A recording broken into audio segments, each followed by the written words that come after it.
시청자 여러분 안녕하십니까. 이 시간에는 그 파리 대책 과연 얼마만큼 갖고 얼만큼의 낙차가 있을 건가. 신문에서는 뭐 언론 보도를 봐보면 어저께 이제 핵실험을 했죠. 수소폭탄 실험을 했는데 뭐 김정은이보다 더 무서운 파리 대책 그래가지고 그러는데 제가 웃으는 거는 좀 죄송합니다만 시청자 여러분들이 이제 저는 이렇게 생각을 해서요. 제가 이제 전하는 대로 결론은 있죠. 그러면 그 결론이 왜 갔나를 갖다 설명을 드리는데, 제가 전지전능한 사람은 아니죠. 그러면 시청자 여러분들이 제가 생각하니까, 나는 저렇게 생각 안 해. 라고 그러니까, 맞다. 그렇게 생각하니까 그럴 수도 있겠구나. 라고 그러면서 여러분이 이해해 주시면 제일 좋을 것 같습니다. 우선 파리 대책. 바로 그 내용 때문에 했는데 제가 이제 이렇게 그림을 커리커처 있고 일부러 퀘션 마크를 거꾸로 해놨습니다. 왜냐? 틀릴 수도 있고 맞을 수도 있는데 다만 자신 놓고 말씀드리는 거는 저 사람 얘기를 들으면 저것도 오를 것 같아. 저 사람 얘기를 들으면 그것도 오를 것 같아. 이 사람 얘기를 들으면 이것도 오를 것 같아. 하늘을 우러러서 전문가들이 파리 대책 이후에 부동산 시장 전망한 거 한 줄도 안 봤습니다. 분명히 한 줄도 안 봐요. 그래서 제가 이 내용을 했는데 사실은 시청자 여러분한테 이 내용을 갖다가 오늘 이제 방송을 해드리지만은 이거는 제가 대학에 있는 제 제자들이나 아니면 저희 그 이제 모임이 있으니까 카페 모임이 있으니까 모임에서도 이거 밝혀 드려놨어요. 이거를 그런데 시중에 나와 있는 인터넷에 나와 있는 동영상을 제가 자료를 검색을 하다 보니까 어저께도 이제 그 얘기를 했는데 자료를 검색하다 보니까 별 희게망측한 사람들이 나와서 시장 예측을 하고 뭐하고 그러는데 모르겠습니다. 이제 저명하시고 대학에 계시거나 뭐 하신 분들이 나오시면은 객관적인 사실과 여러 가지 데이터에 의해서 지수 분석 가지고 이제 하셨겠구나 그럴 텐데 이상한 제목을 달아놔가지고 뭐 클릭들이 상당히 많습니다. 그래서 그러한 내용 때문에 이제 제가 한번 좀 설명을 한번 드려보겠습니다. 우선 시청자 여러분들 지금 뭐냐면 무한의 경쟁 시대예요. 이게 이제 하이 컴피던스라고 컴피티션이다라고 그러는 초경쟁 시대인데 지금은 동업종이나 이게 제한이 옵니다. 제가 어저께 제 제자들 보고 일요일날 우스갯소리로 어저께 이제 핵실험을 했잖아요. 그런데 저 일요일날 뿐이 시간이 없으니까 개강을 해서 이제 모여가지고 이제 저희에서 잠깐 얘기를 해놨어요. 이제는 초경쟁 시대라고 그러는 건 누나도 이제는 뭐냐면은 적이다. 형님도 적이다. 내 동생도 적이다. 이러한 시대다, 이제. 옛날처럼 피를 나는 형제다 이런 게 아니다 이런 얘기예요. 이게 바로 하이 컴피티션이다라고 우리는 하이 컴피티션이다라고 우리는 초경쟁 시대. 한번 내용을 한번 봐보세요. 시청자 여러분, 바카스의 경쟁사들 옛날에 영진제약에선가 영진행에서 나오는 영진구런산 바몬드 그 다음에 뭐 일양에서 나오는 비타우베 택도 아닙니다. 바카스의 경쟁 상대는 누구냐? 지금 얘기하는 스타벅스라고 그러는 스타벅스가 아니고 커피라고 그러는 얘기예요. 왜 그러냐? 옛날 우리 때만 하더라도 약국에서 바카스 먹고 힘냈는데 요즘 바카스 먹는 젊은이들 없다니까. 뭘 먹는다? 지금 얘기하는 커피 한 잔 먹는다 이거. 동네마다 지금 커피집 많지 않습니까? 바카스가 안 나가요. 이게 어떻게 되냐? 동업종이 아니고 타업종이라니까. 이게 하이 컴피티션이라고 얘기하는 거예요. 그 다음에 한번 봐보세요. 가그린 있죠. 요즘 가그린 매출액이 떨어졌어요. 저도 입에서 이제 냄새가 나서 누구 손님 만나거나 뭐거나 그러면 이제 가글가글 하는데, 가그린 안 해. 뭐 때문에 안 해? 여러분, 자이리톨이라는 껌이 나왔죠. 그러다가 보니까는 가그린 매출액이 또 줄어들어 버리는 거예요. 이게 같은 업종끼리 경쟁이 아니에요. 이젠 생각하지도 아니하는 업종이 바로 나의 경쟁으로 돌아오는 거예요. 그 다음에 여러분 다시다 있죠. 보통 미원이라고 얘기하더라고요. 다시다가 옛날만큼 안 팔려. 그 인구는 점점 늘어가고 더 많이 저거 먹는데 근데 왜 다시가 안 팔릴 것 같아요? 시청자 여러분 한번 생각해 보셨어요? 여기 한번 그림 보면 기억나세요? 이게 바로 뭐냐면 돈가스라고 그런 거예요. 요즘 젊은 친구가 무슨 국으로 밥을 먹습니까? 우리 같은 사람이나 국으로 밥을 먹는다 이거.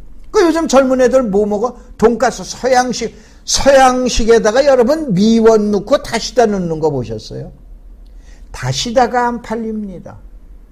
무슨 얘기냐? 또 한 번 여러분 한약방이다 우리는 한의사 수입이 옛날 같지가 않아요. 한약방을 덜 찾아가. 그 이유가 뭔지 아세요? 여러분들 여기 나와 있는 요게 나오는데 바로 뭐냐면 비아그라라고 그러는 것 때문에 그래. 옛날에 한약의 보약 때문에 이제 찾아가고 그랬는데 이것 때문에 한약방 매출이 떨어진다고 합니다. 무슨 얘기냐? 제가 이거를 서두에 꺼내놓는 걸 잠깐 동안 남의 자료는 안 봅니다. 그런데 이거를 만들기 위해서 검색을 하다가 보니까 저보다는 많더라고요. 근 100만 명이 클릭한 게 공선생인가 주진영 씨, 또 그 다음에 마포구의 의원 손혜원 의원이 나오더라고요. 근데 나 아주 그 얘기 듣고 까무라쳤습니다. 공선생인가 주진영 씨인가 이분은 계열사에 하나증권의 사장하셨는데, 저도 진로에서 제 계열사에, 물론 조그만 회사지만 대표이사 저도 지냈습니다. 그룹부동산 저 하느라. 내용이 다르지만 저도 같이 해놨어요. 그런데 이분이 하는 얘기는 뭐냐면, 당신은 현재까지 집이 없다 이거야. 아니, 집도 한 번 안 사보신 분이 어떻게 부동산 집값 얘기를 하나. 거기다 더더욱 좋은 건 손혜원 의원이 얘기하시는데, 이분은 또 미국에다가 10년 동안 집을 사놨는데 집값이 안 올라고 세금 내다가 끝났대. 혹시 제가 지방을 함부로 얘기하면 욕을 먹을 테니까 저기 강원도 두메산골이나 지리산 산밑구역에다가 아파트 사놓으신 분 올랐을까요? 아직은 미미하게 올랐을 거예요. 아마 미미하게 올랐을 겁니다. 미안하지만 손혜원 의원이 미국에다가 10년 동안 집을 투자해 놔놓고, 아파트를 투자해 놔놓고 집값 안 올라갔다 그러는데, 미국의 집값이 올라간 나라가 전 세계에서 몇 등일 것 같아요? 제일 꼬레비입니다. 아니, 꼬레비에다 투자를 해 놔놓고 집값이 안 올라갔다라고 그래서 두 분이 박수를 치고 그래요. 그리고는 앞으로 집값 안 올라간대. 한 분은 집을 사본 적도 없는 분, 집도 없는 분, 한 분은 투자도 지금 얘기한 제일 꼬레비로 나가 있는 지역에다 가신 분이 무슨 얘기냐? 또 그 다음에 그분들뿐만이 아니고 여러분들이 나와서 오는데, 이와 같이 부동산이다라고 하는 하나의 매개체를 놓고 주변의 영향이 엄청납니다. 이걸 수요와 공급 가지고 풀어오는 것도 아니에요. 또 봐봤더니 이건 여당 좋아하면 여당 편에서 얘기하고, 야당 좋아하는 분은 야당 편에서 얘기하고, 아니 그러니 예측이 틀렸죠. 그리고 제목은 무슨 쇼킹한 제목만 집어넣더라고요. 그래서 다만 제가 흥분할 일은 아니죠. 그런데 시청자 여러분들이 내용을 한번 봐보시고 판단은 또 여러분이 하셔라. 제가 언제든지 그러잖아요. 제가 자료를 제공해드리고 정보를 제공해드리고 판단은 여러분이 하시라고 얘기하잖아요. 우선 제일 먼저 이거 시간이 많으니까 되도록이면 30분 안에 맞춰야 되니까는, 주택가격은 국가의 정책, 대내 경제상, 통화금리, 그 다음에 지역별 요인이 있어요. 아주 매우 다양한 요소예요. 이게 전부 집가에 영향을 미치는 거예요. 근데 이거 다른 거 다 필요 없어요. 제가 어제도 잠깐 강의했는데 쌩얼이 있어요. 쌩얼. 뭔지 아시죠? 부모님이 주신 얼굴이야. 그 다음에 칼얼이 있어요. 이건 제가 만든 얘기예요. 칼된 얼굴. 그동안에 부동산 가격이 올라가면 쌩얼이에요. 근데 거기다 인위적으로 칼을 대가지고 조정을 하는 거예요. 그럼 봐보세요. 파리 대책은 쌩얼이겠어요? 칼얼이겠어요? 칼얼입니다. 그러면 이 대책이다 그러니까 영원하게 가는 거 아니에요? 일시적인 거예요. 그걸 좀 놓아놓고 판단을 해놔야지. 현재 이 얘기하는 전문가는 한 번도 없더라고. 그냥 파리 대책으로만 들여다보니 거기는 북한의 핵실험, 그 다음에 우리나라의 경제성장, 외국의 경제성장, 여러 가지 국지적인 조건, 모든 거를 전부 집어넣고 판단을 해야 돼. 그러기 때문에 부동산 가격의 예측이다라는 건 신의 영역이라고 그리는 거 아니에요? 너무 방대하니까. 그래서 제가 오늘은 몇 가지만 여러분한테 한번 해놔드리도록 하겠습니다. 우선 제일 먼저 첫째예요. 제가 그동안의 경험에 집값의 가장 커다란 변수는 수요 공급이에요. 근데 또 수요 공급만 보고 또 판단하면 또 큰일이에요. 두 번째, 금리나 경기에 따른 가격 변동이에요. 세 번째 보는 건 정책이에요. 그럼 이번에 8.2라고 그러는 건 세 번째에 해당되는 거예요. 거기다가 무슨 정권이 어쩌고 저쩌고 그냥 그리고 나와서 하는데, 예를 들어서 우리나라의 저명하신 학자분들이나 저명하신 연구원들이 그런 얘기 전혀 안 해요. 어디서 뭐 같은 그 이론 가지고들 얘기하시는데, 국민이나 시청자를 호도할까봐 그래서 이 말씀을 드리는 거예요. 저부터도 이제 좀 마음을 진정하면서, 그 다음에 사회적인 요인에 가장 많은 변수 중에 또 하나예요. 예를 들어서 재건축이 지금 10,000세대가 나온다, 5,000세대가 나온다, 그러면 주변이 쑥대밭이 돼버리잖아요. 왜냐? 방목구에서 난리예요. 그 다음에 또 입주 시기가 돼봐요. 또 뭐냐면 세입자 못 구해서 난리예요. 이게 전체적으로 일어나는 게 아니고 국지적으로 일어나는 요건이에요. 그 다음에 또 뭐가 있어요? 중국인들이 와서 제주도 왕창 올라가서 난리가 났잖아요. 근데 지금 요번에 오늘 뉴스를 보니까 약 82%가 줄어들었더라고요. 결국은 10명 중에 한두 명 온다는 얘기는 거의 안 온다는 얘기는 아니에요. 그러면 또 이것이 영향이 또 큰 거예요. 이게 모든 내용을 전부 집합을 해서 최종 결론을 도출해야 돼요. 근데 이때 이제 부정적인 시각으로 가끔 나오는 게 있어요. 제가 뭐라고 얘기는 안 해요. 저보다도 유명하신 분들이니까 무슨 광수 연구소인가 그래가지고 서나무계 무슨 우리나라의 대표적인 비관론자 이 한 분. 이분들 오면 꼭 전년 대비 상승률 없고, 그 다음에 퍼라 우리는 소득 대비야. 저는 이거를 뭐라고 그러냐면은, 소득 대비 내 집 마련한 기간인데 맹물 먹고 내 집 마련한 기간이야. 그런데 이게 국민은행 보면 12년이야. 근데 그 유명하신 제가 상당히 존경하는 한양대 이창모 교수님 봐보면 7년이야. 또 다른 자료를 보면은 또 어떤 거는 8년이야. 자료가 서로들 뭐를 꺼내오느냐에 따라서 다 다른 거예요. 근데 꼭 이같이 부정적인 사람들은 길다라고 꺼내버려. 17년 동안 우리나라는 15년 동안 맹물만 먹어야 집 만든대. 근데 다른 분들이 또 내용 봐보면 7, 8년만 맹물 먹으면 된대요. 참, 그래서 무슨 자료를 갖고 오냐. 그 다음에 꼭 대표적인 게 일본 집값이에요. 요즘 일본 집값 얘기가 조금 쏙 들어갔죠. 왜 그러냐. 최근에 5년 동안 우리나라에 3배가 올랐어. 우리나라 1배 올랐으면 일본 집값은 3배 올랐어. 일본 집값 떨어져야 될 거 아니야. 그리고 일본은 아파트 문화가 절대 아니에요. 일본 많이 가시잖아요, 최근에. 뭐의 문화예요? 단독주택 문화예요. 공동주택 문화는 중국하고 한국이에요. 근데 일본에서는 이거를 뭐라고 그래? 만션이라고 그러지 않습니까? 만션에서 사는 사람 낮춰보는 거예요. 좀 죄송합니다. 이 방송을 듣는 분 중에. 우리 중에서 연립이나 다세대 그러면 조금 내려다보는 경향이 있잖아요. 그런 것처럼 바로 뭐냐면 일본에서 맨션이 아니라고 만션이라고.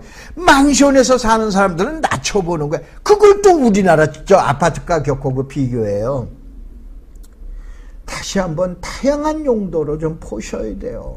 근데 제가 왜 이렇게 흥분을 하냐면, 흥분하는 게 아니고, 그래서 이거 일방적인 웬만한 내용 가지고 그냥 시청자 여러분들을 우롱하기 때문에 오늘 이 시간을 보내요. 이게 이제 큰 의미가 없는 주택보급률에 이제 이따 자료를 뵐게요. 우리는 일단 103%예요. 근데 구형 옛날에 저걸로 보면은 약 109%, 110%입니다. 이거를 이제 부정적으로 보니 또 꽤나 많이 예를 들어둡니다. 한번 이제 이따 두고 보시라니까. 자, 그래서 이런 것들을 자료를 찾다 보니까 아까 얘기한 대로 무슨 공선생인가 하는 분, 또 무슨 어디에 무슨 성북에 어딘가 있는 분 해서 배란 분들이 나와가지고 오는데 봐보니까는 좀 그래도 웬만큼은 객관적인 자료, 정보, 그 다음에 지식을 갖추고 나와서 예견을 해도 그래도 틀린 데니까 그래도. 그래서 이제 여기서 한번 봐보세요. 이명박 정부가 500만 호 공급 계획을 내세웁니다. 몇 년 전이에요. 어떻게 되냐? 우리나라 인구 5천만 명이야. 그런데 그때만 하더라도 2.6명이야. 근데 앞으로 2.5명인데 이게 2.3명까지 줄어든다라고 그러는 거예요. 그럼 5천만 나누기 2.5 해봐. 2천만이야. 간단하게 하면 집이 2천만 채가 필요한 거예요. 그래야 안 그래요? 원룸이든 고시원이든 아파트든 아니면 대거를 가지고 있던 2천만 채가 필요한 거예요. 그 2천만에다가 그 당시에 바로 뭐냐면 약 1600만 호예요. 근데 예비율이라는 게 있어. 2천만에다 2천만 딱 하면 안 돼. 예비율을 5%나 10% 잡으니까 약 2200만 호예요. 그래서 이때 당시에 아까 나와 있던 옛날 보급률 보면 1700만 호예요. 그게 2200 마이너스 1700 하니까 500이야. 그래서 이명박 정부 시대 때 500만 호 공급 계획이 나왔던 거예요. 이렇게 나오게 되면 두 번 다시 이 집값 가지고 그냥 나라가 시끄러울 경우에는 아니 될 것이다 라고 그랬던 내용이에요. 그래서 제가 요거를 한번 시청자 여러분들이 판단하시라 라고 그래서 해놨습니다. 그래서 여기에서 봐보면은 여기에서 봐보면은 자 2015년 16년 나오는데 2017년 추정에 71만호 2018년에 65만호 2019년도에 65만호 주택 분명히 가다 보면 너무 많이 지어 너무 많이 짓는데 왜 공급이 지금 얘기하는 우위로 가야 되냐. 혹시 시청자 여러분들 중에서 이제 전문가분들이 되시니까 우리가 2013년도 봐보세요. 여기 요전을 봐보세요. 약 30만 호대예요. 보통 이때 당시 약 39만 호. 39만 호. 그러니까 40만 호가 적정이라고 그랬어요. 저 시청자 여러분, 어저께도 제가 잠깐 강의를 해드렸는데, 저 잘생겼어요? 못생겨요? 이제 제 제자들 다 그러면 당신 신랑보다도 내가 잘생겼기 때문에 나 키 커, 키 커. 그러면은, 당신 신랑이나 아니면은 누구 보고, 그 사람 보고, 또, 지금 얘기한 평균 키를 보고, 그거 보고 하는 거다. 근데 몇 메다 이상은 키가 크고 몇 메다 이상은 키 작되는 법칙이 있어요? 혹시, 얼굴이 어떻게 생긴 게 기본 모형으로 돼서 그 이하는 못생기고 그 이상은 잘생긴다는 게 있어요. 여러분들 공급 과잉, 공급 부족, 그러면서 수요와 공급 미분양이 이거 제대로나 지금 제대로 얘기해 주는 사람이 계세요. 아까 얘기한 대로 옛날에는 39만 호, 40만 호가 적정 물량이야. 이거를 넘어가면 공급 과잉이라고 그러는 거야. 이거를 밑으로 돌면 공급 부족이라고 그러는 거야. 근데 2011년, 12년, 13년 봐봐요. 3자가 나오는 거야. 그래서 이게 이제 공급 부족이다 나와서 2013년도서부터 집값 난리 날 테니 두고 봐라. 이게 저도 물론이고 지금 학자들이 대부분 얘기한 거예요. 다시 한번 이 방송을 보시는 분은 전문가분들도 보시는데 되도록이면은 여러분 그래야 안 그래요? 2010 그때 당시에 이명박 정부 시절에 뭐라고 그랬어? 자, 지금 집이 안 팔리고 17만 원, 19만 원까지 미분양 나오는데 이렇게 가다 보면 2013년 공급 부족 사태가 온다라고 했을 때 깃방기는 하나 꼈어요? 지금 뭐예요? 공급 부족 아닙니까? 김현미 김현미 지금 국토부 장관께서 얘기했잖아요. 수요와 공급에서 문제가 있다 이거요. 그래서 이와 같은 수량이 나오게 된 거다라고 보시죠. 근데 앞으로 계속 그렇게 그거는 아니에요.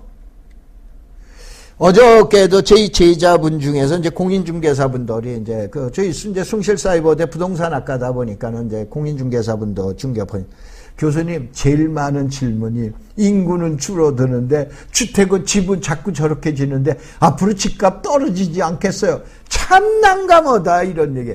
시청자 여러분들도 아마 지금 그거예요. 그 다음에 이거를 나와서 방송하시는 분들도 전부 그 생각만 갖고 오는 거예요. 자, 그래서 한번 보자 이런 얘기야.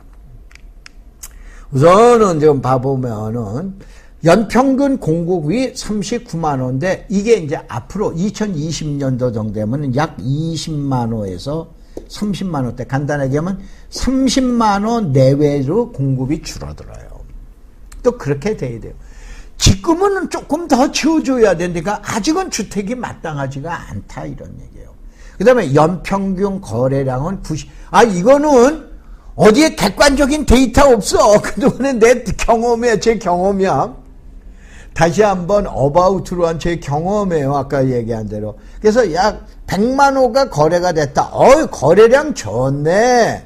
그럼 한 92만 원, 91만 원, 아이고 예년에 비해서 거래량이 좀 떨어졌네 라고 그러는 거예요. 그래서 대충 92만 원에서 95만 원을 평균 거래량으로 보면 돼. 그 다음에 미분양 물량을 3만 원으로 잡아야 되니까 4만 원으로 잡아야 되니까 5만 원으로 잡아야 되니까 최근에 미분양은 5만 원입니다. 그래서 여기에서 4만 원, 3만 원보다는 4만 원을 버는 게 적정하지 않을까 이렇게. 그러니까 4만 원이나 5만 원을 넘어가면 미분양 물량이 야 이거 좀 심각해지는데 이렇게 되면 경기가 좋은데 야 미분양 물건이 줄어드는데 이렇게 판단하라 이게. 아까 얘기했잖아요. 저 잘생겼다고 보면 무슨 기준이냐니까.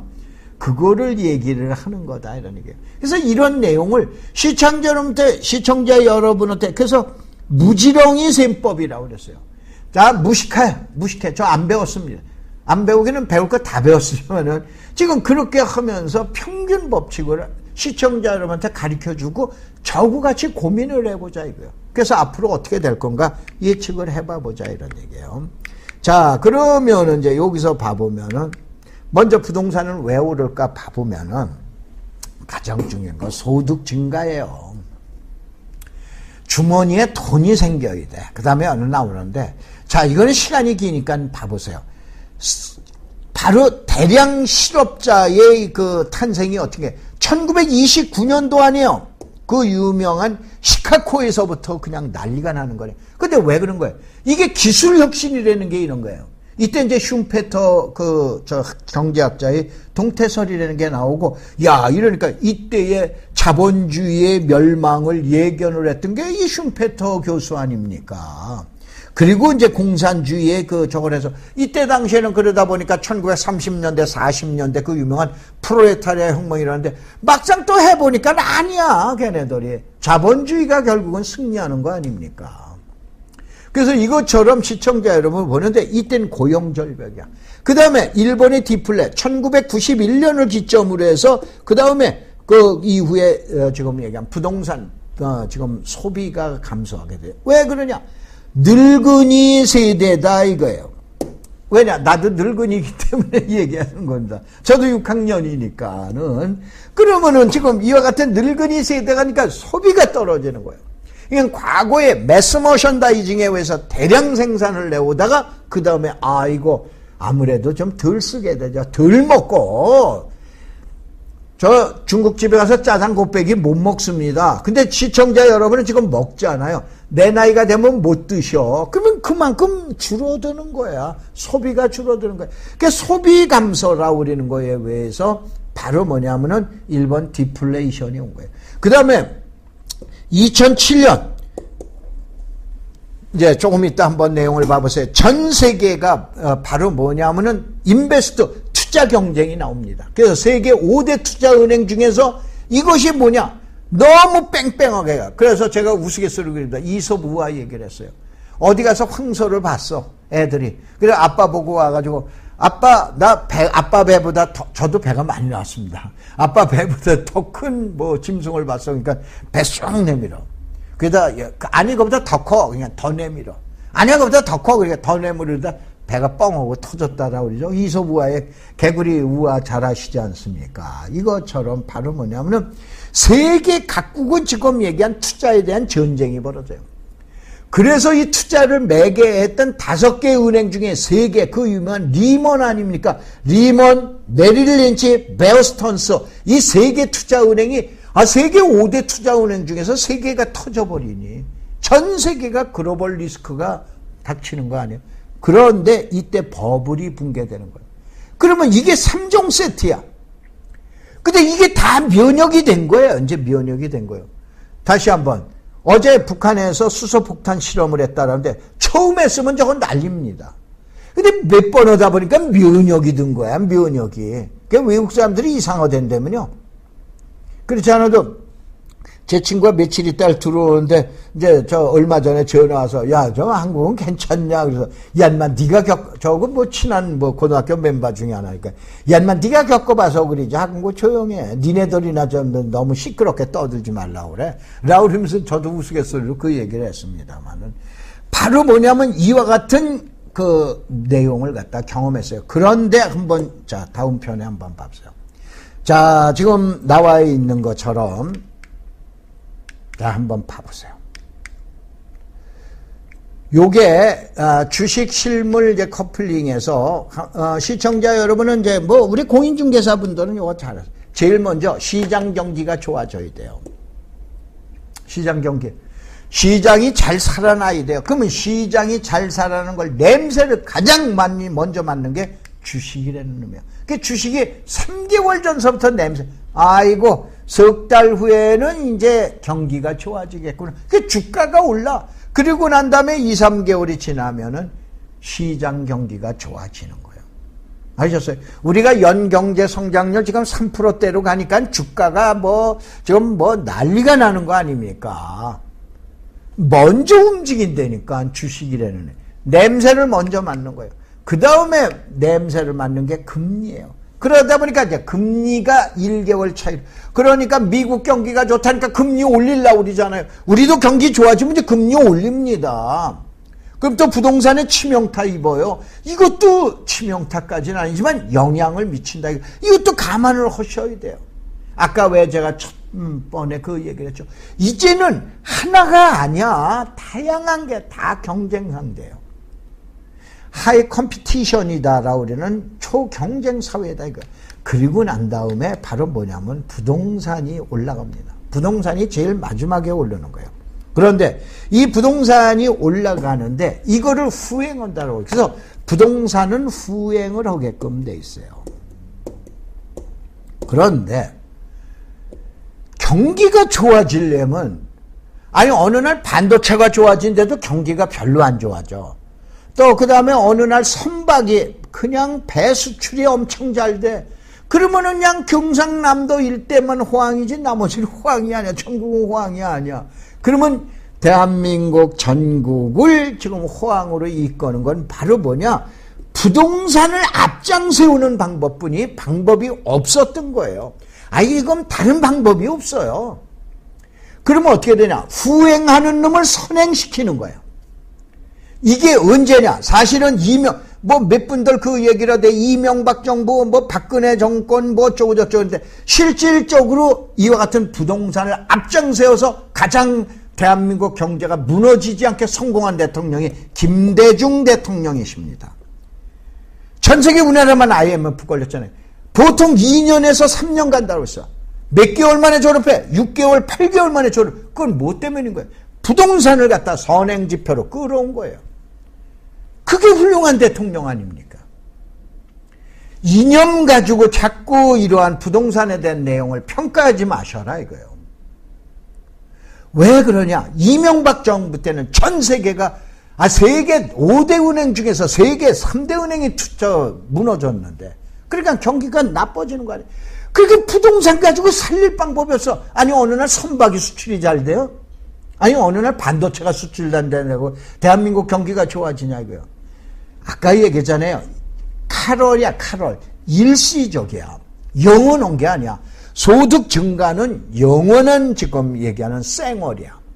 그런데 이와 같은 후행하던 부동산을 앞장세워서 경기를 살려줘라. 니네들이 불씨를 지펴줘라 이거야. 이걸 가지고 맨날 우리나라 몇 군데 마이너스로 보는 사람들은 지금 부동산을 안 좋게 보는 분들은 그거를 왜 부동산을 아니 부동산 안 끌고 와서 뭘로 할 겁니까? 요번에 이제 김수현 청와대 사회수석이 지금 그 얘기 하셨는데 김수현 수석께서 지금 물론 저보다도 많이 배우셨겠지만 저도 배울 거 다 배웠습니다. 김수현 수석께서 얘기하는데 부동산으로 경기 안 살린다라고 그러는데 예를 들어서 반도체 가지고 3%의 수출이 나와요. 다 나와요. 이건 경제학자들이 얘기할 거고 그랬는데 그러면 이때 가서 부동산에 가지고 경기가 안 좋았을 때 살릴 당연히 다른 것 때문에 살릴 때는 부동산을 갖고 올 필요가 없지요. 근데 안 살 때는 어떻게 할 거예요? 부동산 갖고 와야 될 거 아니에요. 지금의 현황 가지고 얘기할 거는 아니시죠. 여기까지만 그냥 설명을 드리도록 하겠습니다. 이제 변동 주기고, 자, 10년 사이클이라고 그러는데, 이거는 1983년도에 제가 건대 행정논청에 실려져 있는데, 그땐 나이 30, 대학원 졸업해서 뭘 합니까? 일본에 주택신보의 다나카 주필이 계세요. 이분이 유명하신 분인데 일본 열도 10년 부동산 중인데 일본은 4자 단위로 올라요. 그래서 야 우리는 올림픽도 그때 막 유치했으니까 8자 단위로 올라갈 거 아니냐. 왜냐? 제가 그 대학원에 건대 부동산 대학원에 들어갔을 때가 1970 제가 76학번입니다. 부동산 대학원에 들어갔어요. 그때는 행정대학원 부동산학과.